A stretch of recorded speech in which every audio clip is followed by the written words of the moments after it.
I'm honored to be with you and to be with Jim. And we'll talk for a while, and then at the end we'll invite questions from you. And I'm sure some of your questions, maybe many of your questions, will be better than mine. But it is a distinct honor to be with Jim Taylor, who I think is without a doubt the greatest professional football player produced by LSU, which has produced a legion of great athletes, particularly in the NFL.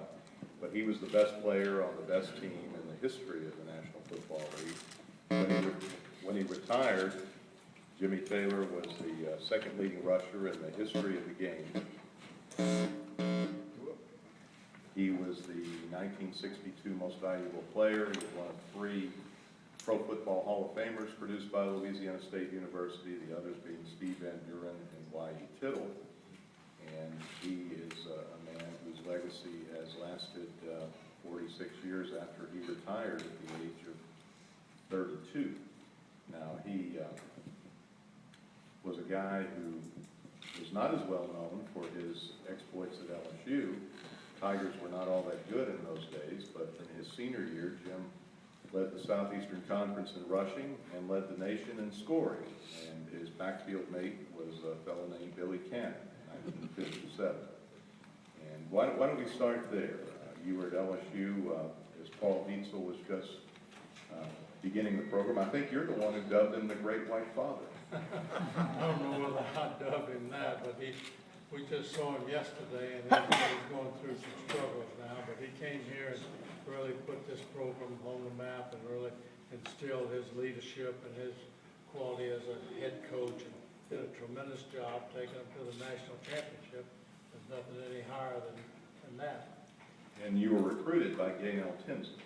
Correct, yes. I came here, and the freshmen couldn't play in those years, and I played on the freshman team, and then we started to play some linebacker and played the running back, and so got into college ball, and then worked out.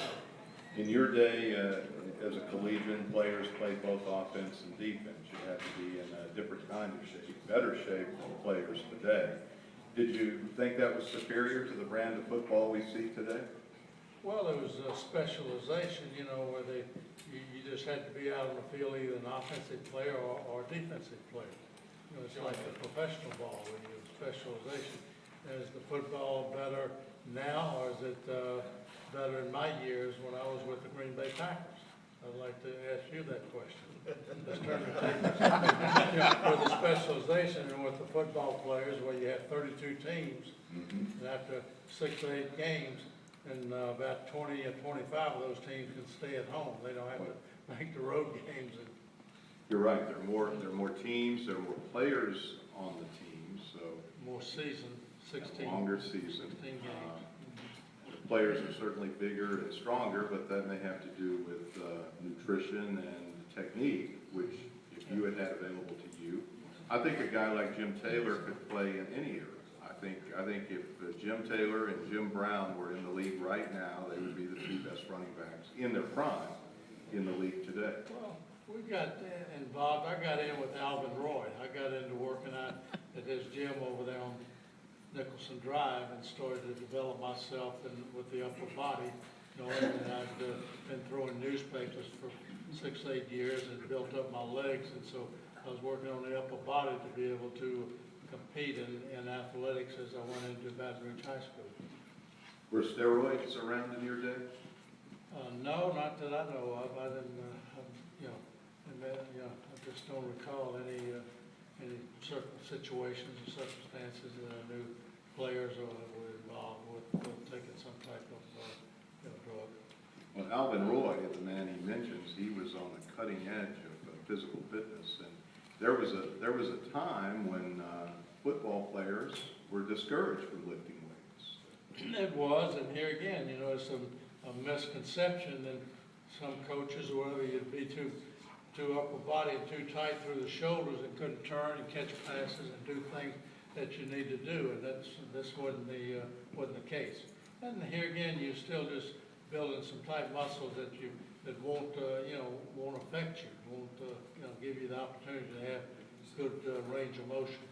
Now, you were regarded as kind of a bulldog, a guy who gained the tough yards, but I note that you had an 84-yard run once in your NFL career. Yeah, I did. I think the opponents of the Detroit Lions, I think they went to sleep or dozed off or whatever. I came down, broke through the line there on a swing play, and I came down and I can't remember, we called the defender there, and I hit him about midfield, and I picked up a block, and we all went in the end zone together. And it was a little bit of a shocker, surprise. So if you don't have those runs and you go out there and this happens, and you're shocked. So you have to just continue with the play and do the best you can. Well, Alex Karras didn't catch you? No, Alex, he caught me between the tackles on a number of plays, because he and I were at the All-Star game, there in Chicago for 3 weeks and practicing to play the Detroit Lions. Now, he's a guy who was affected profoundly in his latter years by dementia, as many of your colleagues, John Mackey, we could go down the list. I see no signs of any kind of issues with you. How did you avoid that? Because you were a guy who loved contact. Well, I think I tried to initiate the contact. Whenever I broke through that line, that peripheral vision, you're trying to pick up the people, and the angle they have on you is to try and get the most yards you can get. And once I'm getting ready to initiate that contact, I'm trying to drop down, still protecting the ball, but trying to use this other arm. I guess this arm carried that ball more times than the other side. But I'm trying to get down where I've got my power and my strength and my legs and my shoulders and things, and not be up here where they got so much to shoot at and you don't have any strength. So it's kind of instinctively you're getting ready, and I'm ready to use this other arm, this shoulder, to void off a tackle. He looks like he can still do it. It's all instinctive, and and you just can't. You're not thinking about it. I mean, once you break through there, these people are coming at you from all over. Your safeties and your linebackers and all the different defensive people, and you're just trying to get whatever yards you can, and mainly try and stay from point A to point B and not go to those sidelines. We've got a lot of running backs that love to get out of bounds. They don't want to get hit. So I'm going to that sideline. They can't hit me once I get out of the bounds, out of the field of play.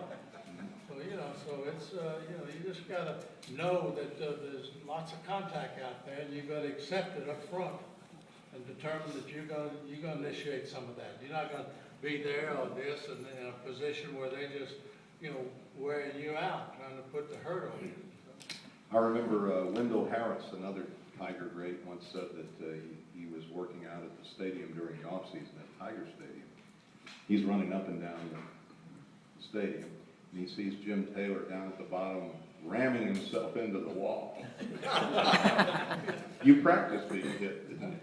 Well, yeah, you're in the weight room or something. Suppose they had one of those big boxing hanging bags. Yeah. And you could just do some little forearms and do some little work in there with that hanging bag. It'd be just like punching a bag, but you just using your forearm and this free arm that you have. You built those legs in part through a couple of paper routes you had as a kid. Certainly did, yeah. And now you're going to high school, and Jim, by the way, has the distinction perhaps of being the only man who ever played in a high school all-star basketball game, national, and a national high school all-star football game at that time. But while doing that, playing 4 sports at least during his prep years, he also had 2 paper routes. And you were a caddy at a golf course, right? Yeah, we had a few odd jobs and picking up a few chips for spending money. So this was all just growing up and getting into the athletic business at age of 15 when I made the varsity team, like you said, at Baton Rouge High. I was up with the big boys then. You're on the stage, you only got 5 players, and you got 1 ball. So this is where some of all this, I think, this teamwork and, more so as it moves on into the football business, then you had to play with those other 4 players. And this is how some of Lombardi's philosophy with the teamwork and the concept of everybody playing together, both sides of the ball, and his leadership, I think, speaks volumes about his success and him as a head coach.